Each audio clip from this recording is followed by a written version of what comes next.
an unfamiliar land and place and circumstance. These people were taken by force to Babylon, to live among a strange people, to live among strange customs, and to live in a strange, flat, dry, and featureless landscape. Now, the Babylonians did this for a couple of reasons. There was a method to their madness here. The first reason that they did this was that it left behind in Jerusalem a city that was without leaders, right? A city that they had conquered that is now without leaders. It left behind a city that was without their young men and women. It left behind a city that was without their most educated and wealthiest citizens. Essentially, it left the city without leadership and without hope, and it left the city, therefore, much easier to subdue and to rule, and that was essentially part of their plan. Basically, the Babylonians had sucked all the hope, all the power, all the strength, and all the direction out of Jerusalem, and they left it weak and vulnerable and insecure. They left it a city that was quite easy now for them to control. That was the first thing that it accomplished. Now, of course, on the other side of it, it accomplished something else as well, as it took all those people, the wealthiest, the strength, the brightest, the best of Jerusalem. It took them and it stole them away, and it integrated them into Babylonian culture and into the service of King Nebuchadnezzar. And it therefore made that city stronger and more capable. So that's what happened to these people. They were forced into this condition of exile. And no doubt it was a traumatic and terrifying and unwanted and unwelcomed, uncomfortable, unexpected experience for them. Now, to be exiled always is all those things. And Israel's exile was really an extreme form of something that we actually all experience from time to time in life in this world. We all go through this sort of exile experience now and then, and it's almost never welcomed. In fact, it's usually quite difficult and unwelcomed, uneasy, and sometimes even somewhat painful. The experience of exile is basically the experience of finding ourselves in a place where we don't want to be, being put in, pushed into, sometimes forced into, or just landing in a place that we don't want to be. Finding ourselves in the midst of circumstances not of our own choosing or planning or desire. That's essentially the exile sort of experience and feeling. It is to be under strange and unwelcome circumstances that we don't want for ourselves. It is to have imposed upon us strange feelings that we don't like and don't want. To be exiled is to be and to live and to face that which we are not comfortable with. It is to be where we are not secure. Exile is to be in an unwelcome state or circumstance where we're not in control anymore. Exile is the experience of dislocation, unease, unfamiliarity. It is to be out of sorts with life and what life is just throwing at us at a particular time.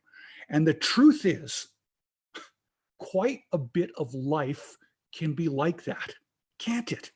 Right? Finding ourselves in that sort of state of exile, that place and that circumstance of being where we don't want to be. That can often make life feel and leave us in the midst of life feeling somewhat helpless and frustrated and insecure. So what are the things that could put us into exile? Well, you know what? It could be an accident, right? That changes our lives, at least for now. And I just think of Pastor Cliff and the exile that he must feel like he's living in right now. You know, it's not what he chose. It's not what he wanted, but it's where he is. It was really somewhat imposed upon him. It could be other health issues. It could be financial issues. It could be relationship issues. Almost anything that is beyond our control that makes us feel like we're not in control of our lives anymore. It could be even something fairly simple and something that you wouldn't think would hit you like that. It could be something as simple as moving from a familiar house and familiar neighborhood into an unfamiliar house and an unfamiliar neighborhood. It could be something as simple as graduating from school or college and then going, what now? Now what? It could be losing or leaving or even starting a new job. And then what? Or it could be something like living through a worldwide pandemic that threatens to change life for most of us, maybe a lot more than we'd hoped for or wanted to, in ways that we didn't really welcome, right? Now, let's get back to the story again and back to Jeremiah. When Jerusalem fell to the Babylonians in 586, and all the let me say important people in my little finger quotes there, all the important people were sent off into exile. Guess what? Jeremiah was left behind. He was left behind in Jerusalem. Jeremiah at this point in time had fallen so far out of the graces of the powers that be in Jerusalem by this time that he was no longer numbered among the important people of the city. Now, of course, those who were taken into exile, it's not like they were happy about it. It's not like that's not a good time to be numbered among the important people. It's almost like this massive sort of anti-prize for being numbered among the important people of the city. And for that, they were hauled away. And of course, if you can think how these people felt, they were largely indignant about what was happening to them.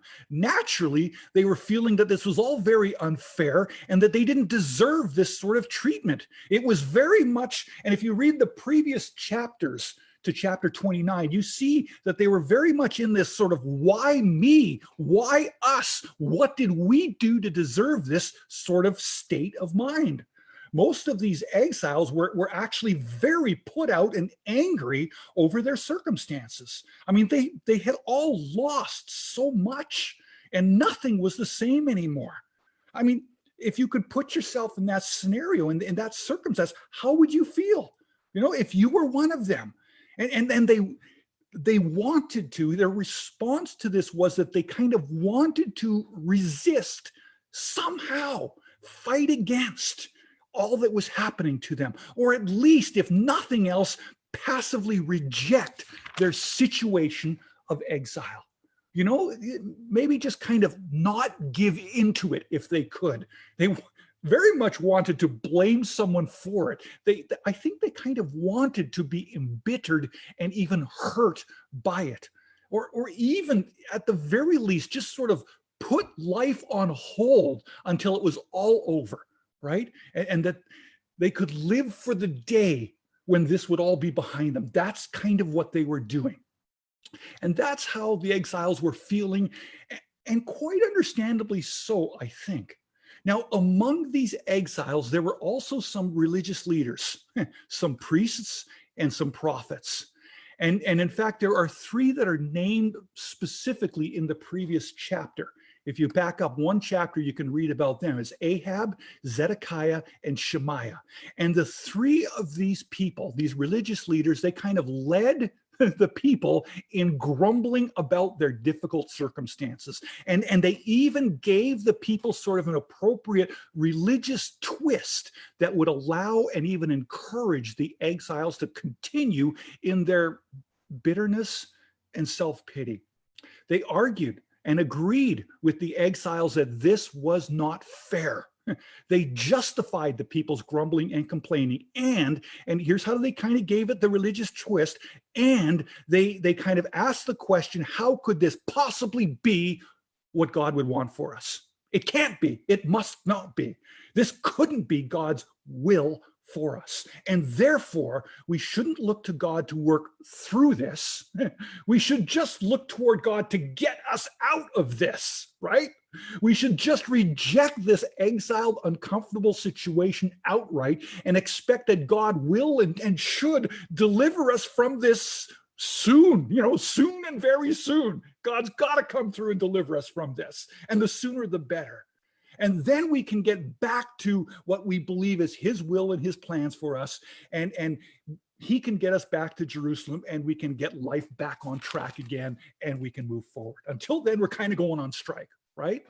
So these priests started telling the exiles, and you can, again, previous chapter, you can read about this. They began to tell the exiles, don't worry, God's going to get us out of here soon. Just look to and pray past this scenario. Just pray beyond it, right? There's no reason to rise up in the midst of this and to try to learn from this or grow in this or grow through this. Don't try to find God's will in the midst of this exiled circumstance that we find ourselves in, because it's not here. God's will is not here. This is just a big, unfortunate mistake that will surely soon be remedied. God and his will for us, that's all back in Jerusalem. And the sooner he gets us back there, the sooner everything will be back to normal, back to what's comfortable, back to the way we want it. And then we can continue with our lives and the plans that God has for us. So they concluded, and they actually told the people, don't bother planting crops. You're not going to be here that long. Don't bother building homes. That would be kind of like accepting these circumstances. Don't bother moving ahead with life and, getting married and having children and all those things, because this is all a big mistake until God gets us back to where we should be, until we're back home. Until then, well, we're not really responsible for much. We can just sort of sit back and kind of go on strike and passively resist the whole situation, and let's just get through this. And that's largely how the religious leaders were directing the people at this time. Well, soon enough, a letter arrives for the exiles in Babylon from Jerusalem, from Jeremiah. And this is that letter. This is that letter. And Jeremiah, the prophet, writes to the exiles, and he says, just review it again. He says, thus says the Lord. If you're reading the King James Version of it, it's that thus says the Lord sort of a message.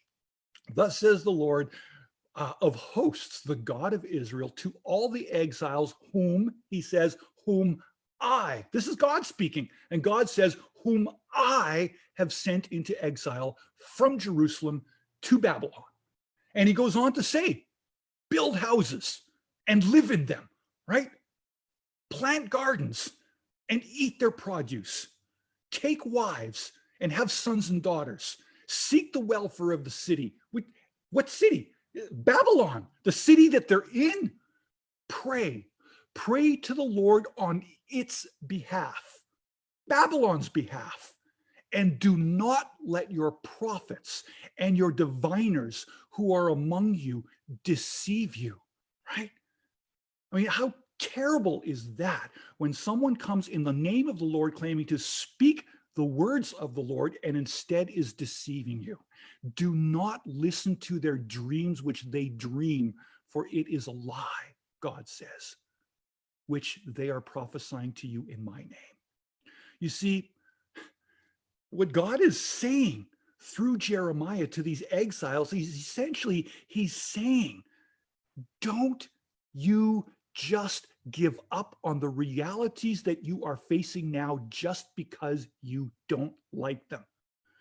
Just because you find yourself where you didn't plan on being, or just because you've been dealt a set of circumstances that you maybe don't want. You can't just give up on it all. Essentially, he's saying to the exiles, you better get used to your circumstances, because you know what? You're not just camping there in Babylon. You're not going to be back home in 2 weeks or 2 months. You're there for a while. This is where you now live, and you must live, right? If this is where you're going to live, then you better learn to live, right? And thrive. These are your circumstances, and you must live there in faith too. Even if you don't like it, you still need to live there in faith. Even though it's something that you didn't choose for yourself, you still need to find ways to live your life in faith in the midst of those circumstances. This might not be your favorite place, but it is where you have been planted, and you must trust me, God is saying. You must trust me that I can cause you to bloom here too, in this place, in these circumstances where I have allowed you to land. God is saying, Essentially, don't just kick me out of your circumstances in life because you didn't plan on them, or because you don't think they're fair, or even because they might hurt. The truth is, the truth is that that's when we've got to actually trust God all the more in life, in our circumstances, and look for God all the more in the midst of difficulty and pain, right? Essentially, in exile, in that sense, in that feeling, in that state of exile, we must live by faith and not go on some kind of a spiritual strike until everything goes back to the way we wanted and expected it to do. So Jeremiah says, God says through Jeremiah, plant, right? Be productive, sow so that you can reap. There's an incredible sense of living in faith in this whole command to plant, plow, culture, and plant, and then let God cause something good and productive and helpful to grow out of this. But you've got to plant, you've got to sow in order for that to happen. So while you're in exile, plant, grow, and learn and believe, even in exile. In faith, marry, have children, and move ahead and thrive in life, even in these exiled circumstances. And I think above all, pray. Pray, continue to pray and seek God. Pray for the city even that you are exiled in. What he's really saying to them is pray for the circumstances, even the ones that are not of your choosing, even the ones that you don't like, even the ones that you feel stuck in. Pray for your circumstances in that exiled situation. Pray into them. Pray and seek God's will in all the circumstances that we find ourselves in. Pray and seek God's goodness and God's lessons in all the circumstances we find ourselves in. And if we do that, then God's blessing in those uncomfortable, uneasy, unwelcome, and even threatening circumstances, then God's blessing will also come. That will be the produce of what we sow in prayer. His blessing will come. That's the instruction essentially that God has for these exiles. And I believe that that is really good advice for all of us. The reality of life is that it will, and it does throw us lots of unexpected curves.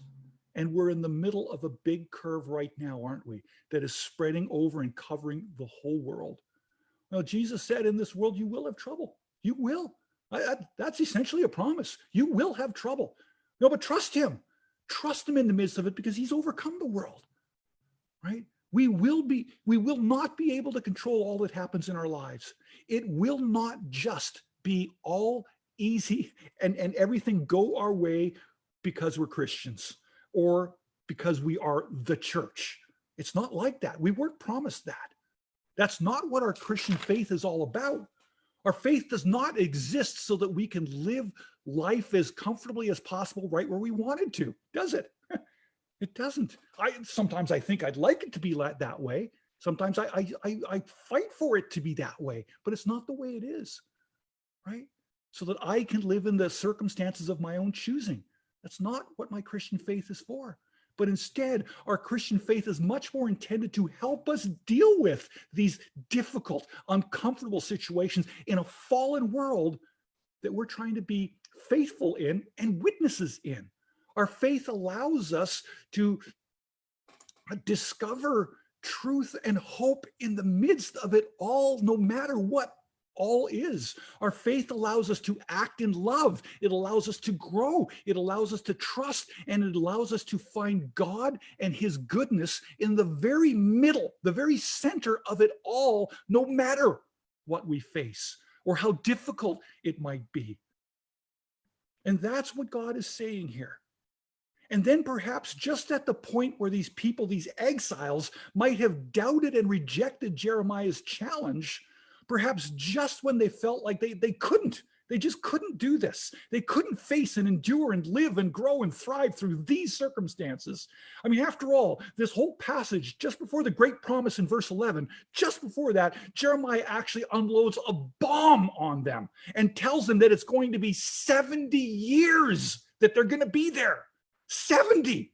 Essentially, he's telling them all, this is your life. You're all going to die here. And it's going to be your descendants that will come back. But this is where you're going to live out your lives.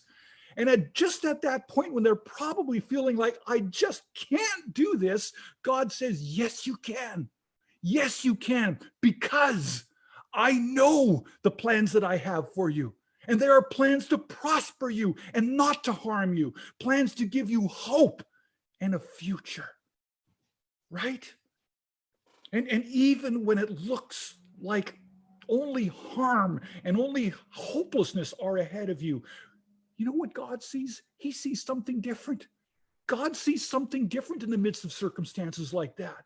God knows about something different in the midst of circumstance. And God is planning something different in the midst of circumstances like that, through it all. And he's planning to bring us to those things through it all, not around it all, but through it all. And that's where we need to trust him. Believe, God says, believe in me. I know the plans that I have for you. If you can't believe in the circumstances yourself, then we've got to believe in the plans that God still has for us. And by the way, and this I think is a really important point, by the way, it is not as though only the backsliding, ungodly Jews were taken into exile, right? It wasn't only those who were sort of due some punishment that were led away into exile in Babylon. Don't ever think that is only those who have been particularly bad or those who lack faith that end up in exiled circumstances in life. Not at all. And amongst those exiles, amongst all those exiles who were hauled into Babylon from Jerusalem, there were some like Daniel, right? Like Shadrach, Meshach, and Abednego, who also went into exile in the same difficult circumstances and the others. And they just happened to be shining examples of righteousness and faithfulness to God. Yet they too experienced exile in Babylon. But there was a difference. There was a difference, because the difference was, oh, how these guys trusted. Oh, how they believed. And therefore, oh, how they thrived and grew throughout this exile experience, even though they found themselves where they didn't want to be either. They had the attitude that since this exile experience was their only current reality, right? Then it was therefore their only opportunity to live by faith in the here and now. They had no other circumstance in which they could live by faith other than this one. And they knew they were called to live by faith, so they did in the midst of this circumstance. So they lived by faith, right? In the country that they found themselves and in the circumstances that they found themselves. And so it is for us too, to live by faith, right? Live by faith. I call you. God calls us to live by faith. How about this? In the house that we live in now. Live by faith in the family that you find yourself in now. Live by faith with the spouse that you have now. Live by faith in the job that you have today, or maybe in the job that you don't have today. Live by faith in the health that you have today. Live by faith in the weather conditions that prevail today, and in the church that you happen to be planted in today. And certainly Daniel prayed. Oh my goodness, he prayed intensely, didn't he? He was famous for his prayer. And he prayed into all things for God to work and for God's will to be done in the here and the now and the reality of his current circumstances. And then having done that, Daniel also wholly accepted and believed and clung onto the truth that, right? Daniel clung on to the truth that God knew all that was happening, and that in the midst of it all, God had a plan and a purpose to prosper him and not to harm him, plans to give him hope and a future, right? God's future, not necessarily Daniel's planned out future, but God's future. And Daniel believed that that future of God was better than any future he could craft for himself. He just trusted it. Daniel understood this, even though it was written by Paul centuries later. Daniel understood this, that in all things, God works for the good of those who love him and who have been called according to his purposes, right? Daniel knew that. And on top of that, Daniel also knew that while with man, some things just seem utterly impossible, with God, all things are possible. Daniel knew that. And even ultimately, Daniel knew, right? If you read the story of Daniel, and I know probably many of you have, if you read the story of Daniel, you know that Daniel also knew that even if this should mean death itself, even if it should mean the very extinguishing of life in this world, Daniel knew that all that does is open up God's greatest purposes for us. All that does is open up the door to God's greatest hope and God's greatest plan of good and prosperity and possibility for us for eternity with him, right? That's what he knew. And oh my goodness, if you believe that, if you can believe that, I mean, what a great paradoxical upside down truth this is that even with our greatest fears, the greatest fear of man, to die and to lose life in this world, with that comes the greatest hope and the greatest plan and the greatest purpose of God, right? Do you believe that? Do you actually believe that? And if we can actually believe that and the plans that God has in the midst of that, of everything and anything, then pray tell, what do we have to fear in this world? Nothing. Nothing. Even then, especially then, do you believe it? Even if you don't physically see it, do you believe it? Do you believe it? That God has a plan and a good and prosperous purpose for you, and that his will, right? That you can trust his will for you, and the fact that he has a good and prosperous and hopeful plan for you. Now, let me just share a little bit of my own story with you. Like all of us, I've been in exiled states of life before. In fact, I feel like I'm somewhat in one right now in the midst of everything that's going on. But there was a point in my life when I especially and most deeply felt I was exiled in life. It was actually in my early 20s, and I experienced the death of my sister, who I was very close to. And along with that came great upheaval in the family that I had always felt so secure in. And I suddenly found myself very quickly in a situation where my sister was gone and my family was falling apart. And it was hard, hard, hard. And for about 5 years, intensely for about 5 years, I really disliked life. I was bitter. I was terribly hurt. And I felt very alone. In so many ways, I felt left behind in life, abandoned by life itself. I was in exile. And about in the middle of that span of time, I took off and I went to the Philippines. And I went to the Philippines to be a missionary for a year, but I kind of went there to run away too. And that was part of what I did. I thought to myself, if I'm going to be in exile, I might as well go all the way, right? I might as well go all the way and actually be a stranger in a strange land. And no doubt God was with me when he went there, because it ended up being one of the best things for me. And while I was there, a very good friend of mine there helped me through my exiled experience in life. And she took me, in fact, to this very passage in Jeremiah that many years ago. And she told me, don't you realize that this is what your faith is for? What you're experiencing right now, the pain and the difficulty that you're experiencing for, is exactly what your faith is for. Just for these sorts of experiences. God's plans and God's purposes are actually found in the very middle of those kinds of circumstances. And you're running away from them. And you can't do that. You've actually got to go to the middle of them with God, and you will find God there, and you will find his plans and his purposes right in the middle of those sorts of things. And those plans, you've got to believe, are good, and that they will prosper you, and that they are to grow you. You have to believe that, she told me. You have to step into the middle of that in faith, and you have to find and live the experience that God has for you in the midst of all of this. You've got to trust him, is what she was saying.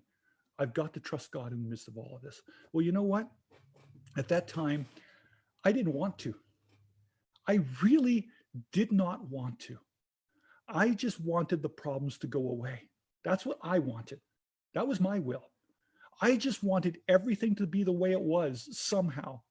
And if it couldn't be, and if it wouldn't be, then I wanted to be bitter.